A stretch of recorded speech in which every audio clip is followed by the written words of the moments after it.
kids, how are you all?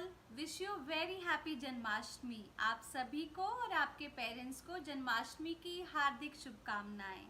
So welcome to another book reading session with the book hanger. Kids, today it is Kanha's birthday. It is Lord Krishna's birthday, and that's why I wished you a happy Janmashtami. So on this beautiful occasion, I am going to read you a story about Krishna. Kids, do you know who Lord Krishna is? Yes. So Lord Krishna is the 8th avatar of Vishnu. He is also fondly called as Kanha, right? So today I am going to read you this book called Krishna, and in this book, the book is going to tell you about how much Kanha loved stealing the butter from his mama's kitchen. I am sure we all are used to of stealing something from mama's kitchen when she is not around, right? But Kana was the most mischievous one. So let's find out what happens when Kana steals butter from Mama Yashoda's kitchen. Alright.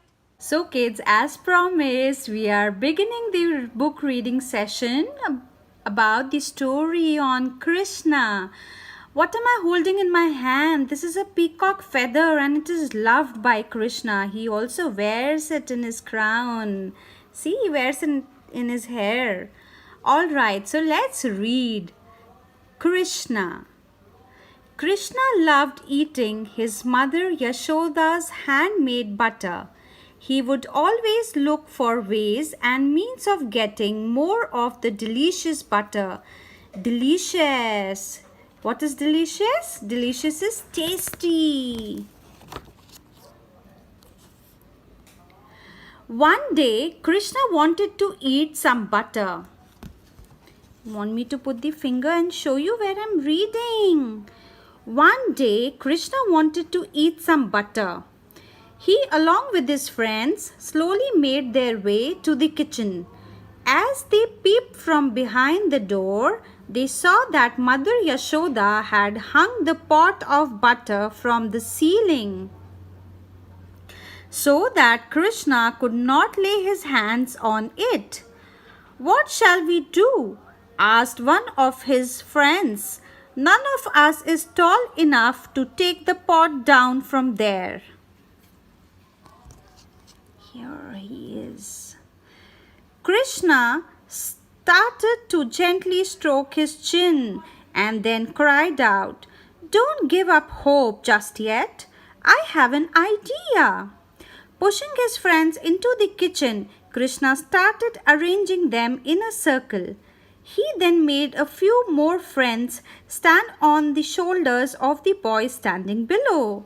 Look, this is the arrangement. He made all his friends stand this way. And here is the main thing. This is the pot of butter.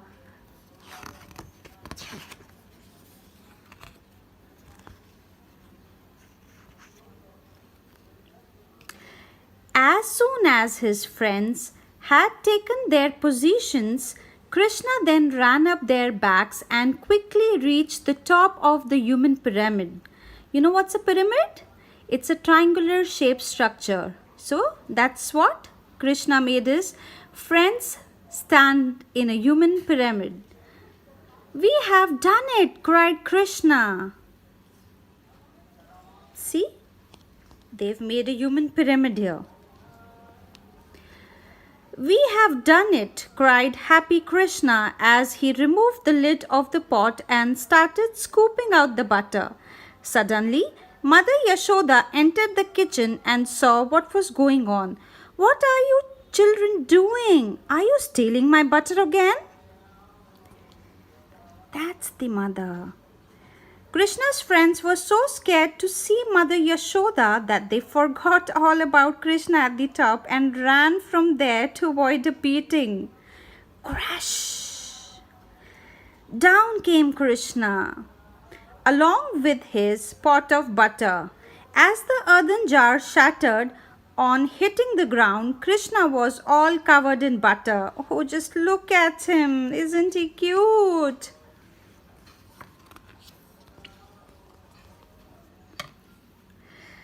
Krishna slipped and slid till he was back on his feet again and started to run.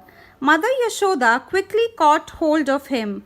Holding him tightly by her hand, Mother Yashoda dragged Krishna, who was crying and screaming for help, now to a tree in the courtyard.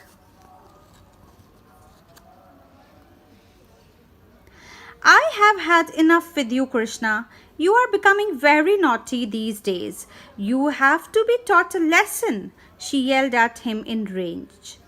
Krishna kept begging, I am sorry, mother. I will never try to steal butter again. Please believe me. But Mother Yashoda had already made up her mind to punish Krishna for his mischievous behavior. She held Krishna firmly by the tree and started tying Krishna around the trunk of the tree with a rope. Just look. Krishna. And that's the mother, and this is the rope with which she's going to tie Krishna to the tree trunk.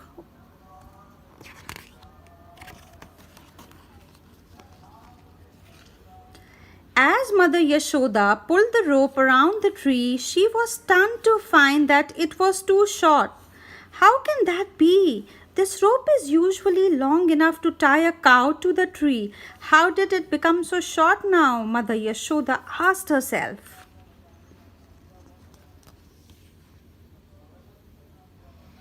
However, not to be undone, Mother Yashoda brought another piece of rope and started to tie it around the tree again. Alas, the rope turned out to be short this time as well, and there seemed to be no way for her to tie Krishna to the tree. Krishna is amazed right now. He's so happy that Mama isn't able to tie him to the tree. After several attempts to tie Krishna had failed, Mother Yashoda gave up and cried, "Oh Lord, what is happening to me? Am I going mad?" Because Mama was not understanding. Mama Yashoda wasn't understanding that if the rope is long enough, why isn't she able to tie Krishna to the tree? Seeing his poor mother's anguish, Krishna finally decided to stop teasing her. He at once stopped playing tricks with the rope, and Mother Yashoda found the rope slowly growing longer in her hands. Why did Krishna do it? Because he wasn't able to see his mother in pain. Mother Yashoda realized that there was something magical about the rope growing longer and shorter, almost as if on will. Therefore, she decided not to punish Krishna and instead took him back to the kitchen and gave him a little more butter to eat. Wow, that's a lottery, isn't it? Krishna is so happy to have all the butter by himself. So kids, I hope you loved and enjoyed the story. You can get this book and you can enjoy reading this story yourself too. Happy reading, and once again wish you a happy Janmashtami. Bye-bye. See you until next time.